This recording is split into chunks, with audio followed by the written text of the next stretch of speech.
Hey, it's Greg Harrelson again with, of course, my business partner, Brendan Payne, and we are going to continue, sharing our thoughts with you on, how we can continue to grow a business or sustain a business, stay in business in the real estate industry during these turbulent times where we're dealing with volatility in the stock market, the coronavirus, and so many other, things that are just facing us right now. Brendan, I think, we started talking about in a previous video what had really shifted, and I think we agreed that the shift was really shifting from certainty to uncertainty, and it seemed to be like a light switch. It just happened overnight. Mm-hmm. And hopefully we got the point across to the audience, to our agents, of what we meant by that. Now I think we want to talk about, what are some of the shifts, some of the things that we need to be doing right now in order to, continue to be open for business and grow our business during these times. The first one, or the first thing that I thought of, it was the business plan. I think we need to, whatever business plan you created at the beginning of the year, let's call that plan A. It's like, this is my plan. Well, now you can just take that one. There's no need for you to archive that anywhere. You can take it, you can burn it. It's gone forever. Plan A doesn't exist. Done. Now we got to have plan B. And plan B is what I want to talk about today, is what is plan B, the new business plan based on a shift from certainty to uncertainty. So, Brendan, what are your thoughts on this? I think you said before we even get to the details of the plan, I know you wanted to talk about maybe one or two things. Why don't you go ahead and open that up? Yeah, so I think the first one, I love the fact that we're going back to the business plan and that we're scrapping the first one, because a business plan really is only a 30-day business plan anyway. And we're going to talk about that because you should be reviewing it. But this is going to be at some point behind us. And at that point, then we create another one. But for right now, before we even get into the business plan, if you're a business person and you're listening to this, then you are committed to getting through the other side. There is another side. We don't know where it is, when it is, but there will be that other side. Then as a business person, you have to know your numbers. And one of the things I know you and I have done, been doing for a while, is you have to take a look right now at your expenses and really be realistic.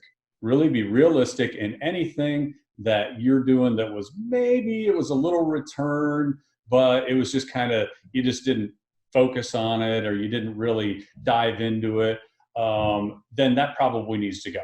Anything that wasn't a return, but for whatever reason, you were too lazy to change it up, or maybe you needed to spend some time tweaking it to get a good return, that probably needs to go. The things that you can do that are making sense financially in your business, keep doing them if there's a return. If there's not, you have to ask a tough question. And is that something that you need? Because worst case scenario, if you need that cash flow, then it's too late after it's gone. And we don't know what's ahead of us. So I think as a mature business person, you have to review expenses first, then get into, all right, what's this new plan look like?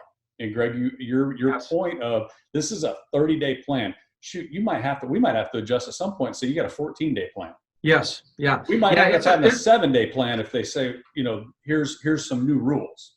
That's a great point. So it's a 30-day plan with a 7-day review, right? And so I think that's where we go with this. It's like we've got a plan B. We've got to create a new business plan. It's got to be for 30 days. So I really think that it's important to emphasize what you just said is like, if the market does turn down, which today we don't know what's going to happen, but we're assuming that there could be some decrease in sales. We know there's been fall throughs all across America. We've even experienced it in our own office. So cash flow is probably going to go down. I mean, it's pretty certain that that's going to be the case.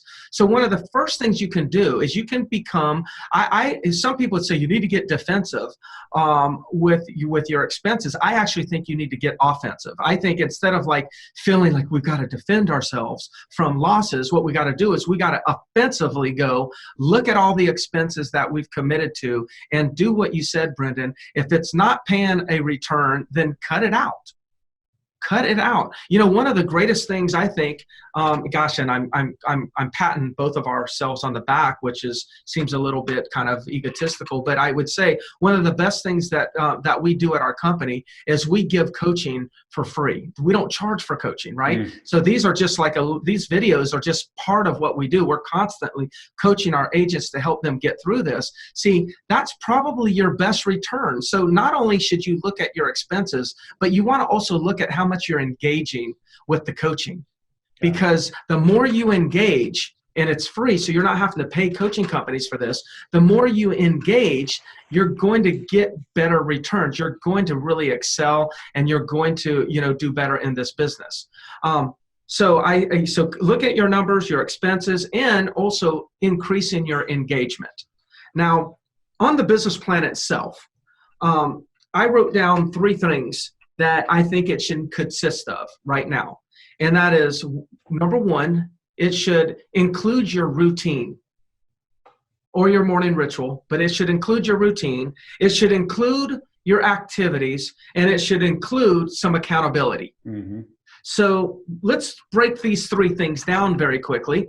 Routine. What are some things that need to be in the business plan based under the category of routine?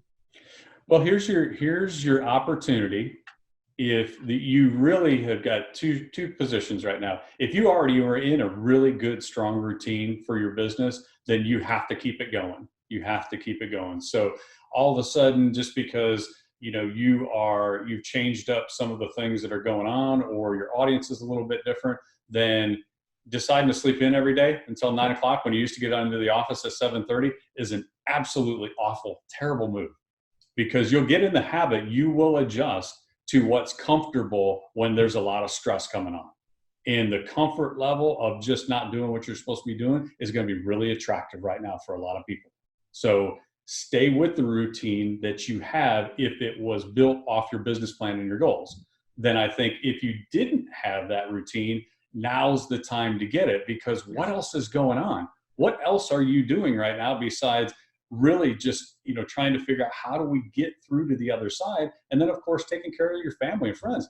What's important to us right now has really narrowed down. That's the thing that I'm realizing, like the amount of things that are going on that I'm concerned about has gotten really, really concentrated.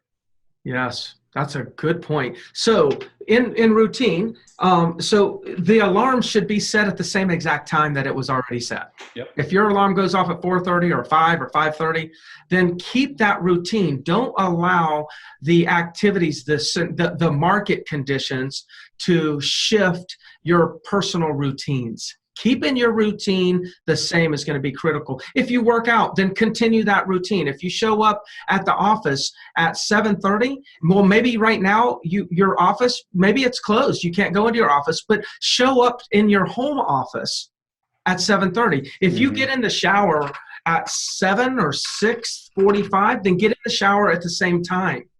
When you get to your office, even if it's your home office, in other words, keep the same routine. When you get to the office, your home office, do the same thing that you would be doing if you would have went to your real office. Keep the same routine. If you were generating business from 8 in the morning till 10 in the morning, or 8 in the morning till 11 in the morning, keep your routine. Schedule that. Now, the key is, Brendan, some people are going to go home and they're going to have families to deal with. Right? And it's going to be a little bit harder. I think that in itself should be a video because I have thoughts on that, on how to get family buy-in. So we'll save that for the next video. But the key is when you're working at home, make sure that you keep the same routine. So what about activities? Because I think we need to keep it simple. And you said that to me, Brendan. Hey, the business plan needs to be simple. It's not even a full-page business plan. It's not a 5-page. It's not even a 1-page. It probably needs to be a half of a page. Yep. And what goes on that? So in activities, I've got one that is absolutely, I think it's going to make the difference between coming out of this running and coming out of it crawling. And that is your skills. That is your skills. You have never had a better opportunity right now to make progress in communicating with the seller by working on your skills, because when we come out of this, that consumer is going to be back to demanding skills from their agents. They are going to be back to demanding skills from the agents. The people that have come in and had an opportunity just to do deals just because it was everybody's happy, the market's great, I've got all these things, if it sells, it sells, no problem. That's done when this finishes. Dude, I haven't even thought about that. You know, like in my mind, I'm thinking, hey, we've got skills. Thank goodness we've got skills. And let's be in communication.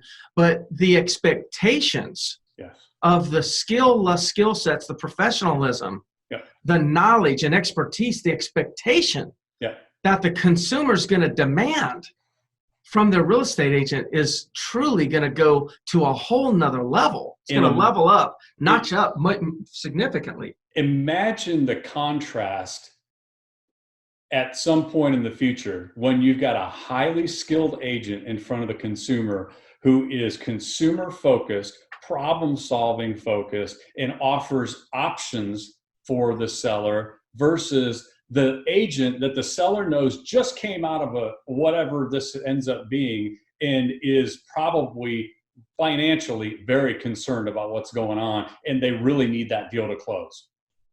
Yeah, look at the contrast and what the consumer is going to feel between those two different agents. This is the time, and we have time. Yeah, there's going to be other changes. It's going to allow for some hours in the day. Become an expert at communicating. So I like that you're building in today's activities. You're building in. You want to make sure that there's an activity there that actually helps when we start accelerating out of this curve. Yeah, because the reality is, I mean, I think we're naive to say that if you had 40 contacts on your schedule and calling all of the expireds, withdrawns, and making 3 hours of just listed, just solds, then I think it's naive to believe that it's going to look exactly the same at some point over the next few weeks as it did January 5th. So let's be real with that. And now let's say we're professionals. We've got X amount of hours in the day for our schedule. Here's your new schedule based off your new business plan. Here's some other activities. And I don't think you can invest in yourself and your skills. There's not a better one out there. Yeah. Okay. I agree. So some other activities I wrote down here is you've got to make outbound calls. You got to call past customers, your past clients. You've got to call your centers of influence, and you've got to call your database. Those are those are three categories that everybody has: past clients, centers of influence, and some sort of database. And you could spend a couple hours a day, every day for the next 30 days, just working those three categories. Now, I put those categories first because, you know, depending on who's listening to this right now, some people may say, oh, I don't want to prospect. Hey, no problem. You know, I don't call making those calls. I don't call that prospecting. You're communicating with your audience. These are people that are warm to you, and all you're doing is checking in with them. So included in your activities needs to be making outbound calls for a certain amount of hours. And I'm not going to tell you how many hours because each one of you have different goals. But, you know, I always recommend 3 hours, but you will choose based on what you're looking to accomplish. So you've got to make outbound calls to past clients, to centers of influence, into your database. Now, somebody's going to say, Greg, what do you say? Hey, if you do nothing more than call and say, hey, Brendan, it's Greg Harrelson. Just wanted to touch base with you. I know there's a lot going on, you know, across America right now. I just wanted to check in to see if everybody's okay. How you doing? Is everyone okay in your family? Like that right there will build so much trust, loyalty amongst the people that already know you, that then then at some point in the conversation, it will come out. You'll say, hey, is there anything I can do for you? Whether buying or selling, you know, is there anything or anyone you know, anybody I can help? And if you're coming from a place of, hey, how are you doing? Is everybody okay? From that standpoint, they're perfectly fine with sending you referrals if they know that you actually care about them. That is an activity that needs to be put into the business plan. Now, I believe you should have a specific number of hours and a specific number of contacts that you're committed to making. Yeah. What else for activities? Yeah, and I just want to mention on the specific number, this is a time where, it's always easy for us to just say we go through the motions and we don't have that number of contacts, but you have to set a number on these because it's going to be tougher to get a win in our minds. We're used to a win, you set the appointment, you go get the listing and you get a contract, you have a great negotiation, you get a great review, all those things. It's going to be a little tougher for a short period of time for us to feel those wins. So we have to kind of change up what's a win for us. Mentally, psychologically, give yourself some goals that you now can hit and then feel better like you're still in business. You leave on vacation, you get out of your routine and you feel a little funky, and you stay on vacation long enough and you feel better, but this isn't going to be that vacation. You don't want to get into that funk where you're out of touch with what you're doing on the business. So I think putting a number to it's really good. The other thing is, it should go without saying, but we've got to mention it on here, your business plan.